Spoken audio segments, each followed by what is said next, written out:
Welcome to Best Practices from Spark Practice. I'm your host, Sarah Niblack.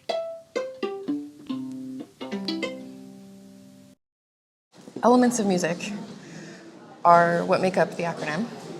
Okay. And so S is sound, and it's not only how we make sound, but how we conceive sound, character, color, all of that, Okay. as well as sound function. There's always a technical element, there's always an artistic element, a performance element, and a support element, or where we're influenced.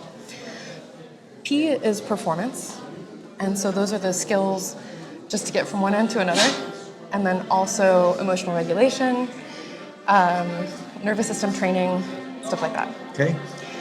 A is attuned intonation for two reasons. One, intonation doesn't work in the word, because speak is less fun. And so I thought, when we're attuned to something, we're listening. Yeah. And so not only is the category of intonation attuned intonation because we're listening, but also because it's intonation in harmony, and it's not in tune if it doesn't have harmonic sense. Right.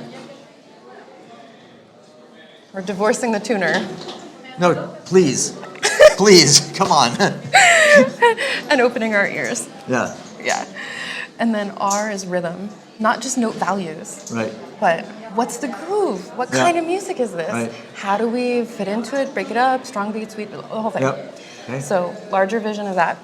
And then K is kinetic integration. It's how we take little information and chunk it together. So how are we taking disparate movements and connecting them and building larger pieces? Okay.